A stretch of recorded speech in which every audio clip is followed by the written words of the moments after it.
Fala, meus amigos, minhas amigas, eu sou o professor Luiz Fernando Amaral. Muito legal ter você comigo mais uma vez aqui no canal Espírita para mais um Evangelho no Lar. Hoje o nosso Evangelho de número 5. E se você está chegando agora aqui no canal, nós estamos utilizando esse livro aqui, tá? O Evangelho segundo o Espiritismo, esse livro maravilhoso, né? Então, se você tiver esse livro, você pode usar ele para acompanhar aqui. Mas se você não tiver, não tem problema nenhum, tá bom? Além disso, você vai pegar uma garrafa com água para que os mensageiros do nosso Mestre Jesus possam fluidificar, tá? Essa água para vocês. E eu queria pedir para vocês também, de preferência, para acompanhar o nosso Evangelho no Lar sem os fones de ouvido, tá? Permitam que os irmãos espirituais aí presentes também possam ouvir. E eu vou deixar aqui na descrição um link para a nossa playlist com todos os outros evangelhos para vocês acompanharem também. Então nós vamos dar início ao nosso culto. Sente-se em um lugar calmo, concentre-se na bondade de Deus e sinta a presença dos mensageiros do nosso Mestre Jesus aí na sua casa.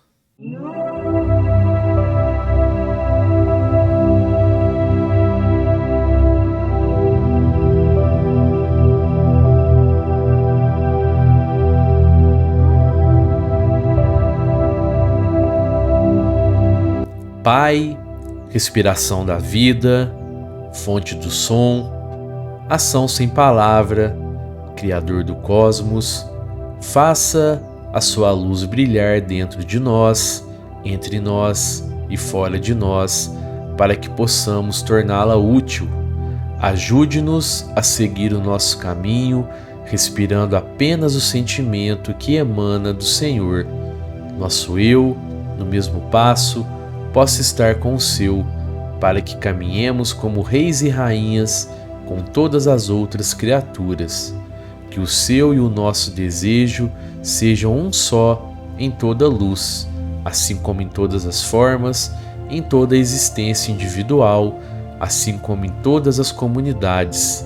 Faça-nos sentir a alma da terra dentro de nós, pois assim sentiremos a sabedoria que existe em tudo. Não permita que a superficialidade aparente das coisas do mundo nos iluda e nos liberte de tudo aquilo que impede o nosso crescimento. Possa ser o amor, ser o solo onde crescem as nossas ações. Senhor Jesus, Mestre querido e amado, esteja nos lares de cada amigo e cada amiga durante o nosso Evangelho.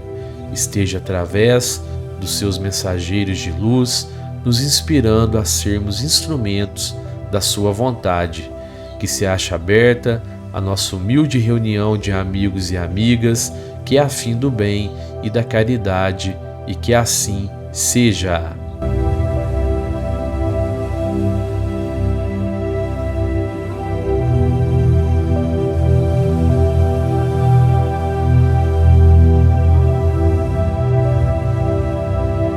Bom, pessoal, então nós vamos continuar aqui o nosso estudo do capítulo 2, tá? Hoje nós vamos ver o capítulo 2, né? Que é o capítulo Meu Reino Não É Deste Mundo. Então nós vamos ler hoje aqui na página 44, a realeza de Jesus. O reino de Jesus não é deste mundo, é o que cada um compreende. Mas sobre a terra não terá também uma realeza? O título de rei não implica sempre no exercício de um poder temporal.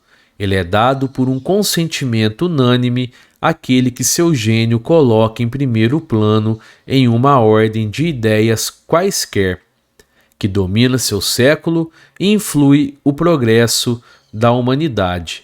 É nesse sentido que se diz o rei ou o príncipe dos filósofos, dos artistas, dos poetas, dos escritores, etc.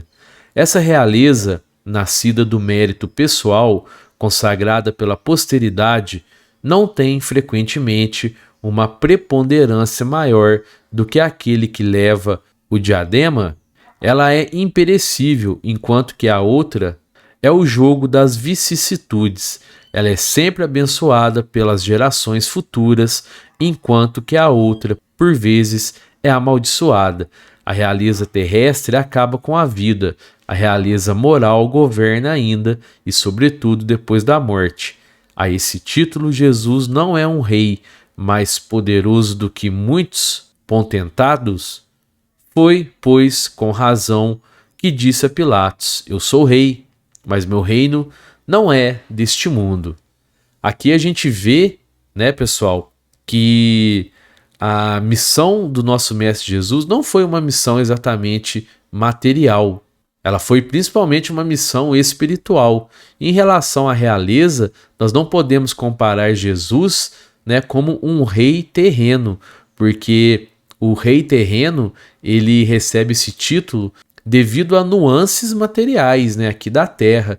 Mas quando essa pessoa morre, esse título de rei acaba para ele. Mas Jesus não, Jesus é o rei de um reino de outro mundo, né? Do mundo espiritual, que é o verdadeiro mundo, é onde está a nossa verdadeira vida. Ponto de vista. A ideia clara e precisa que se faz da vida futura dá uma fé inabalável no futuro, e essa fé tem consequências imensas sobre a moralização dos homens, quando muda completamente o ponto de vista sob o qual eles examinam a vida terrestre. Para aquele que se coloca pelo pensamento na vida espiritual que é indefinida, a vida corporal não é mais que uma passagem, uma curta estação num país ingrato. As vicissitudes e as tribulações da vida não são mais que incidentes que recebe com paciência, porque sabe que não são senão de curta duração e devem ser seguidos de um estado mais feliz. A morte nada mais tem de apavorante e não é mais a porta do nada, mas a da libertação que abre ao exilado a entrada de uma morada de felicidade e de paz. Sabendo que está em um lugar temporário e não definitivo, recebe as inquietações da vida com mais indiferença, e disso resulta para ele uma calma de espírito que lhe atenua a amargura. Isso o Espiritismo nos ensina todos os dias, né, pessoal? Que a nossa verdadeira vida é a vida espiritual. Aqui nós estamos só de passagem. É por isso que nós não devemos nos desesperar diante dos sofrimentos, diante de tantas dificuldades que nós enfrentamos aqui durante a nossa reencarnação, porque é passageiro. A nossa vida, a nossa verdadeira vida é a vida espiritual, para onde a gente vai voltar após terminar aqui essa nossa atual estadia na matéria. Continuando. Pela simples dúvida sobre a vida futura, o homem dirige todos os seus pensamentos sobre a vida terrestre. Incerto do futuro, dá tudo ao presente, não entrevendo bens mais preciosos que os da terra. Ele é como a criança que não vê nada além dos seus brinquedos. Para obtê-los, não há nada que não faça. A perda do menor dos seus bens é uma tristeza pungente, uma decepção, uma esperança frustrada, uma ambição não satisfeita, uma injustiça de que é vítima. O orgulho ou a vaidade feridos são igualmente tormentos que fazem da sua vida uma angústia perpétua, dando-se, assim, voluntariamente, uma verdadeira tortura de todos os instantes, tomando seu ponto de vista da vida terrestre, no centro da qual está colocado, tudo toma ao seu redor proporções vastas, o mal que o atinge como o bem que compete aos outros. Tudo adquire, aos seus olhos, uma grande importância. Ocorre o mesmo com aquele que está no interior de uma cidade, onde tudo parece grande, os homens de projeção como os monumentos, mas que se transporte para sobre uma montanha e os homens e coisas vão lhe parecer bem pequenos. é importante a gente ter isso em mente. Quando nós não pensamos na nossa vida futura, na vida espiritual, e nós não nos preparamos para ela, a impressão que nós temos é que a nossa verdadeira realidade é essa aqui, é a realidade material. Então tudo que nos acontece aqui vai parecer injustiça, vai tudo ter uma proporção maior, porque se essa aqui é a nossa verdadeira realidade, então tudo que acontece aqui vai nos afetar diretamente. Mas nós temos que entender que a nossa verdadeira vida é a espiritual. Aquilo que nos acontece aqui na matéria é importante para o nosso desenvolvimento material, para o nosso desenvolvimento moral e espiritual. Não há nada de injustiças por parte de Deus. Continuando aqui, pessoal. Assim ocorre com aquele que encara a vida terrestre sob o ponto de vista da vida futura. A humanidade, como as estrelas do firmamento, se perde na imensidão. Ele se apercebe, então, que grandes e pequenos estão confundidos como as formigas sobre um torrão de terra, que proletariado e potentados são do mesmo talhe, e lamenta esses homens efêmeros que se dão tanta inquietação para conquistar um lugar que os eleve tão pouco e que devem manter por tão pouco tempo. É assim que a importância atribuída aos bens terrestres está sempre na razão inversa da fé na vida futura. Se todo o mundo pensasse desse modo, dir-se-á ninguém se ocupando mais com as coisas da terra. Tudo periclitará. Não, o homem procura instintivamente seu bem-estar e, mesmo com a certeza de não estar senão por pouco tempo num lugar, ainda quer aí estar melhor ou o menos mal possível. Não há ninguém que, achando um espinho sob sua mão, não o tire para não ser picado. Ora, a procura de bem-estar força o homem a melhorar todas as coisas, possuído que está do instinto do progresso e da conservação, que está nas leis da natureza. Ele trabalha, pois, por necessidade, por gosto e por dever, e nisso cumpre os desígnios da providência, que o colocou sobre a terra para esse fim. Somente aquele que considera o futuro não atribui ao presente senão uma importância relativa e se consola facilmente com seus fracassos, pensando da destinação que o espera.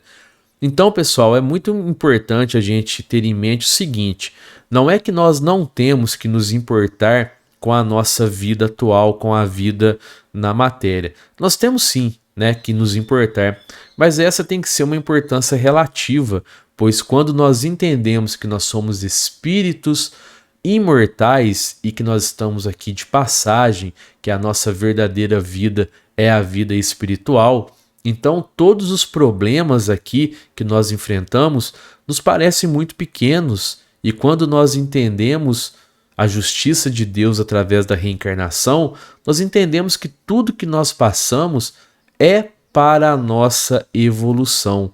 E quando nós damos a importância devida à nossa vida futura, tudo que nós buscamos melhorar aqui na nossa vida terrena, nós fazemos de uma maneira edificante.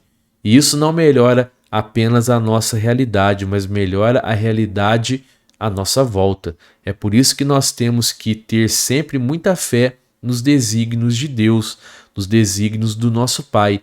Se nós passamos por problemas, é para o nosso bem até, é para que a gente possa evoluir. E quando nós damos a importância devida à vida futura, à vida espiritual, e também essa importância relativa à vida material, a nossa busca por melhorar a nossa situação aqui acaba melhorando a situação de muitas outras pessoas, né? Continuando aqui, ó. Deus não condena, pois os prazeres terrestres, mas o abuso desses prazeres em prejuízo das coisas da alma. É ainda contra esse abuso que estão prevenidos aqueles que se aplicam essas palavras de Jesus: meu reino não é deste mundo. Aquele que se identifica com a vida futura é semelhante a um homem rico que perde uma pequena soma sem com isso se perturbar. Aquele que concentra seus pensamentos sobre a vida terrestre é como um homem pobre que perde tudo o que possui e se desespera. Interessante, né, pessoal? A gente tem aqui a certeza de que nós precisamos sim dar a importância relativa à vida material e que Deus ele não se incomoda que a gente busque melhores condições aqui para nossa vida material. Só que mais uma vez é preciso fazer isso, mas tendo sempre em mente que a nossa verdadeira vida é a vida espiritual e a verdadeira condição que deve nos importar é a nossa condição lá na espiritualidade. E para isso nós temos que vigiar os nossos pensamentos, palavras e atitudes agora, tá? Então, para a gente terminar, o Espiritismo expande o pensamento e lhe abre novos horizontes.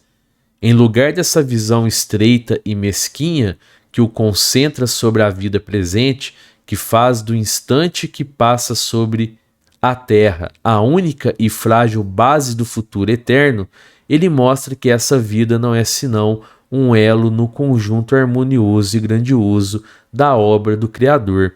Mostra a solidariedade que liga todas as existências do mesmo ser, todos os seres de um mesmo mundo e os seres de todos os mundos. Dá assim uma base e uma razão de ser a fraternidade universal, enquanto que a doutrina da criação da alma, no momento do nascimento de cada corpo, torna todos os seres estranhos uns aos outros. Essa solidariedade das partes de um mesmo todo explica o que é inexplicável se se considerar apenas uma parte. É esse conjunto que, ao tempo do Cristo, os homens não teriam compreendido e, por isso, ele reservou conhecimento para outros tempos.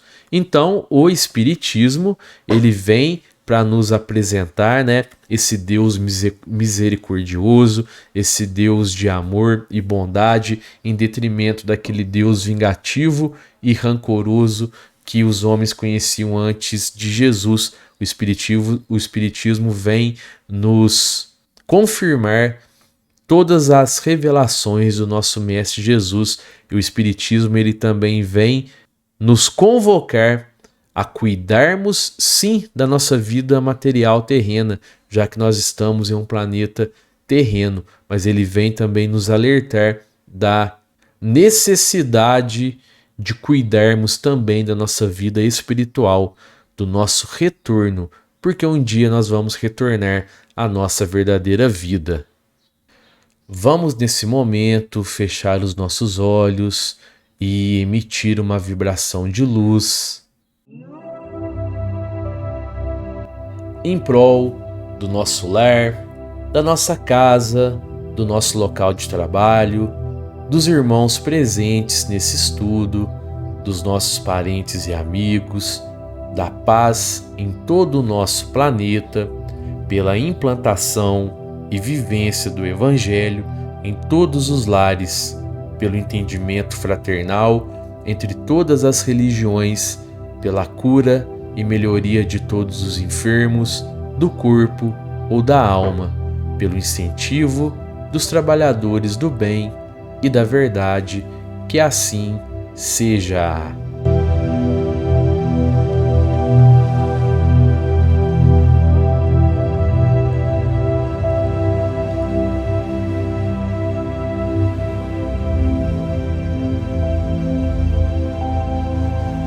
Senhor Deus, Pai Criador de amor, justiça e misericórdia, Senhor Jesus, Mestre querido e amado, espiritualidade amiga, gratidão por todo o amparo durante o nosso culto. Que assim seja.